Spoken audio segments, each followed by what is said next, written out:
नमस्कार, cook with निशूमध्ये मी निशू तुम्हा सर्वांचं स्वागत करते। आज आपण एक अशी रेसिपी बघणार आहोत जी अगदी सर्वांच्याच आवडीची आहे आणि अगदी फक्त 2 साहित्यामध्ये ही रेसिपी आपली तयार होणार आहे। त्यासाठी सर्वप्रथम तर आपण हे चॉकलेट आहे ते मेल्ट करून घेऊया। अशा प्रकारे एका भांड्यामध्ये पाणी गरम करून घ्यायचं आणि त्यावर स्वच्छ आणि पाणी नसलेलं भांडं घेऊन त्यामध्ये चॉकलेट कट करून घ्यायचं आणि ते ठेवून मेल्ट करून घ्यायचं आहे आपल्याला। चॉकलेट मेल्ट करताना अशा प्रकारे डबल बॉयलर मेथड वापरली जाते। तुमच्याकडे जर का मायक्रोवेव्ह किंवा ओव्हन असेल तर तुम्ही त्यामध्ये देखील मेल्ट करून घेऊ शकता। आता हे चॉकलेट मी मेल्ट करत ठेवले, त्यामध्ये मी थोडीशी व्हिपिंग क्रीम ॲड करते। अगदी 2 टेबलस्पून इतकी व्हिपिंग क्रीम मी ह्यामध्ये घातले। तुम्ही ह्याऐवजी इथे 4 ते 5 चमचे दुधाचा देखील वापर करू शकता।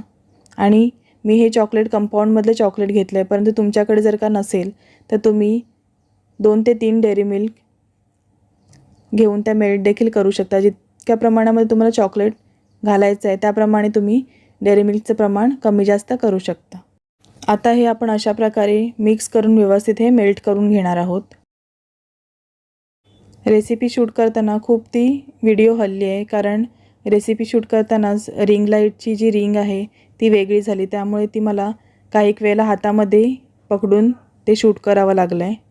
आता हे आपण असंच गॅस बंद करून ठेवून देऊया, ते व्यवस्थित मेल्ट होईल। आणि मेल्ट झाल्यानंतर आपण ते एकतर फ्रीजमध्ये ठेवणार आहोत किंवा जर तुम्ही नॉर्मल टेम्परेचरला येऊ दिलं तरीही देखील चालेल। आता या ठिकाणी मी एक स्वच्छ भांडं घेतलेलं आहे, त्यामध्ये 1 कप व्हिपिंग क्रीम घालते। इथे मी साधारणतः 250 ml इतकी व्हिपिंग क्रीम घेतलं आहे। ही जी आपण केक बनवण्यासाठी व्हिपिंग क्रीम वापरतो ती व्हिपिंग क्रीम आहे। या ठिकाणी तुम्ही जी फ्रेश क्रीम येते ती देखील वापरू शकता, परंतु ह्याने रिझल्ट छान येतो।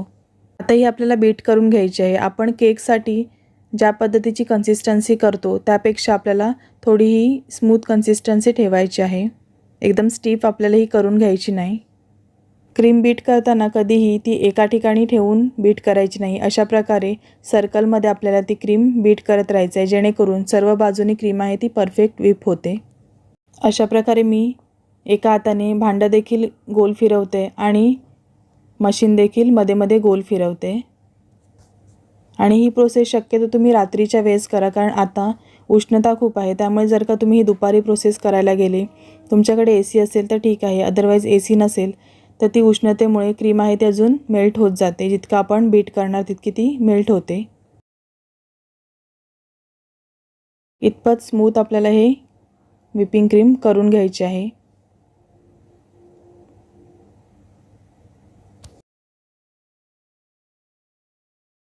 आता आपण हे असंच ठेवूयात आणि ह्यामध्ये जे चॉकलेट मेल्ट करून घेतलं होतं ते घालूयात। चॉकलेट आपल्याला इथे रूम टेम्परेचरला आल्यानंतरच ह्यामध्ये ॲड करायचं आहे। अगदी अर्धा ते 1 मिनिटासाठी आपल्याला हे अशा प्रकारे बीट करून घ्यायचं आहे। जर का तुम्ही जास्त बीट केलं तर त्याची कन्सिस्टन्सी आपण ज्या प्रकारे केकमध्ये क्रीम वापरतो तशी होते, त्यामुळे हे थोडंसं मिक्स झाल्यानंतर आपल्याला स्टॉप करायचं आहे। तुम्हाला जर का आवडत असेल तर तुम्ही ह्यामध्ये चोको चिप देखील ॲड करू शकता।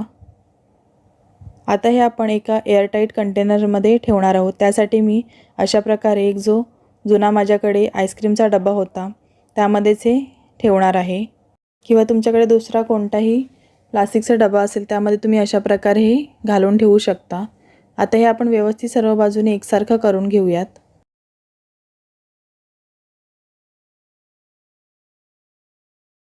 अशा प्रकारे या उन्हाळ्यामध्ये एकदा नक्की आईस्क्रीम बनवून बघा आणि कसं झालं आहे मला कमेंट करून सांगायला विसरू नका।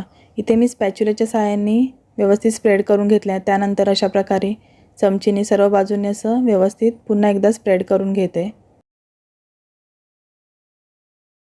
आता तुमचं जर का फ्रीजमध्ये कूलिंग जास्त असेल तर तुम्ही अशा प्रकारे मी जसा क्लीन रॅप पेपर लावते तसा तुम्ही इथे लावून ठेवू शकता। आणि जर का नॉर्मल टेम्परेचरला जर का तुमचं फ्रीज असेल तर तुम्ही डायरेक्टली झाकण ठेवून देखील फ्रीझरमध्ये हा आईस्क्रीम रात्रभरासाठी किंवा 10 ते 12 तासांसाठी सेट करून घेऊ शकता। माझ्या फ्रीजमध्ये व्हिपिंग क्रीम मी ठेवते, त्यामुळे कूलिंग मला हायेस्ट ठेवावं लागतं आणि त्यामुळे मी इथे क्लीन रॅप पेपर अशा प्रकारे लावून घेते। अशा प्रकारे मी तो कट करून व्यवस्थित त्या चॉकलेटच्या स्प्रेडवर लावून घेते, जेणेकरून जास्त बर्फासारखं त्याला होणार नाही. आणि जर का मी असंच ठेवलं तर वरती आपल्याला फ्रीझरमध्ये ठेवल्यामुळे बर्फासारखा होऊ शकतो. म्हणून मी अशा प्रकारे क्लीन रॅप पेपर लावून नंतरच त्याला झाकण लावून फ्रीझरमध्ये ठेवणार आहे. क्लीन रॅप पेपर अशा प्रकारे मी व्यवस्थित लावून घेतला आहे. आता मी ह्याला झाकण लावून हे फ्रीझरमध्ये ठेवून देते. रात्रभर छान सेट झाला असेल आणि आता आपण हा आईस्क्रीम खोलून बघूयात. या ठिकाणी तुम्ही बघू शकता आपण क्लीन रॅप पेपर लावल्यामुळे वरती बर्फ अजिबात जमा झाला नाही आहे. आता आईस्क्रीम स्कूपच्या साहाय्याने आपण हा आईस्क्रीम काढून घेऊया. रेसिपी करण्यासाठी मला इथे फार तर 50 रुपये इतकाच खर्च आला आहे आणि 50 रुपयामध्ये आपली इतकी आईस्क्रीम बनवून तयार होते. त्यामुळे नक्की तुम्ही देखील अशा प्रकारे एकदा आईस्क्रीम ह्या उन्हाळ्यामध्ये बनवून बघा. आणि अजूनही जर का तुम्हाला आईस्क्रीमच्या रेसिपी बघायच्या असतील तर मला कमेंट सेक्शनमध्ये नक्की कळवा.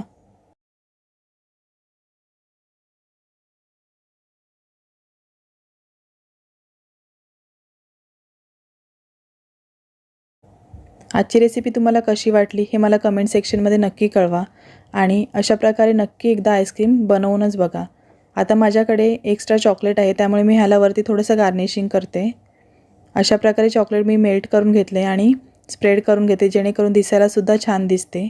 आणि माझ्याकडे थोडेसे केक बनवण्यासाठी मी स्प्रिंकल्स आणून ठेवलेले असतात ते आहेत, ते देखील ह्यावर थोडेसे घालून घेते. ठिकाणी तुम्ही तुमच्याकडे जर का चोको चिप असतील तर ते देखील वरून घालू शकता, ते देखील छान लागतात आणि दिसायला देखील छान दिसते. चला तर मग रेसिपी आवडली असेल तर रेसिपीला लाईक करायला विसरू नका. चॅनलला अजूनही सबस्क्राईब केलं नसेल तर सबस्क्राईब करा आणि बाजूला असलेले बेल आयकॉन आहे ते देखील प्रेस करायला विसरू नका, जेणेकरून मी जेव्हा कधी रेसिपी अपलोड करेन तेव्हा सर्वात आधी रेसिपीची नोटिफिकेशन तुम्हाला येतील. बऱ्याच जणांनी अजूनही नोटिफिकेशन बेल आहे ती ऑन केली नसल्यामुळे त्यांना रेसिपीचे नोटिफिकेशन जात नसतील. त्यामुळे नक्की एकदा ते चेक करून बघा. Thanks for watching this video.